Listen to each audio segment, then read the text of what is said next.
Light, water, nutrients, all these things help sustain the life that we see around us.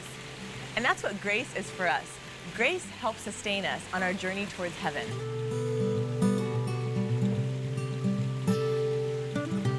And we've been talking a lot about grace and how we can receive that grace.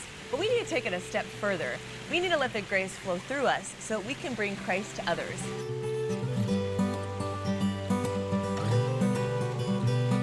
Today we're going to talk about how Jesus left us very clear and concise directions, the Beatitudes, to help that grace flow through us so that we can become great.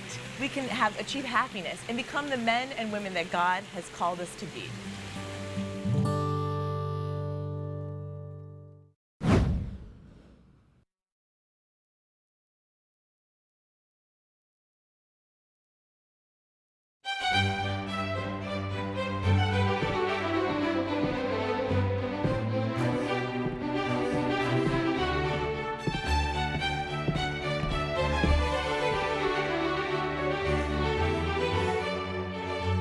So what would you think if you were sitting at your graduation and the speaker came out and gave you these 8 steps to happiness that you just read? Be quick to share in the suffering of others, but don't be quick to take credit for things. Be the one that says, let's not go to that movie, it's a little crude. Forgive others, even when they don't deserve it. And when people may laugh at you for doing these things, smile and be happy anyway. Not exactly what you want to hear on your big happy day, right? But that's exactly what happened when a big crowd gathered and waited to hear what Jesus had to say. He outlined 8 ways that we should live in order to truly be happy. These 8 points, which we call the Beatitudes, are the opposite of what the world tells us will bring us happiness. Jesus says, "Blessed are the poor in spirit." In other words, blessed are you when you're not addicted to stuff. How do you know you're addicted to stuff? Whenever you start saying, "Oh, I can't live without my phone, without my music, without my clothes," whatever, you fill in the blank, then we're addicted to that stuff. Blessed are those who mourn. Now, this doesn't sound like a formula for happiness, but what is Jesus really saying here? Blessed are you when you're not addicted to good feelings. When the thing that you desire most is feeling good, then you open yourself to all kinds of addictions, such as drugs, alcohol, or impurity. But when we understand that we can offer up our sufferings, when we mourn with and comfort others, then we're united to Christ, both in his suffering, but also in his redemption. Blessed are the meek. Being meek does not mean being a wimp or a pushover. A better word would be gentle. Gentleness is the loving exercise of strength, and only a truly strong person can be gentle. Blessed are those who hunger and thirst for righteousness. What is righteousness anyway? It's doing God's will.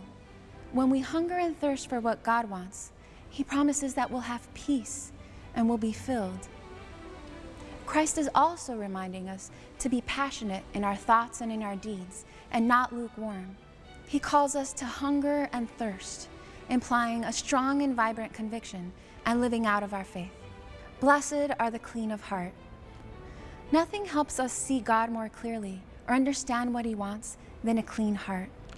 A clean heart is one that is free from sin, and a heart that practices chastity. When we sin, we become blind. Blessed are the merciful. In this beatitude, Jesus invites us to forgive others and not dwell on how much it hurts. We are called to love those who do not love us. In this way, we become channels of mercy to those we forgive, and by forgiving them, we show them a little bit of the heart of God. Blessed are the peacemakers. There are 2 kinds of peace: peace of mind and peace of heart. Peace of mind comes from knowing the truth, and peace of heart comes from doing God's will. Now, the world may tell you that peace of heart comes from doing whatever you want. It's a big lie. So how do you become a peacemaker?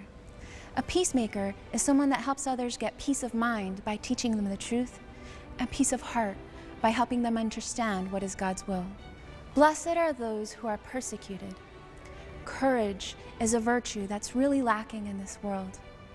This beatitude invites us to have courage for standing up for the truth. It is an invitation to heroic virtue.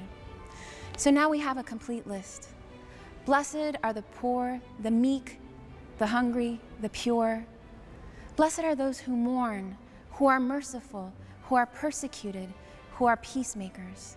This may not sound like a formula for happiness, but today we're going to look at some of the Beatitudes in action, and you can decide if they work.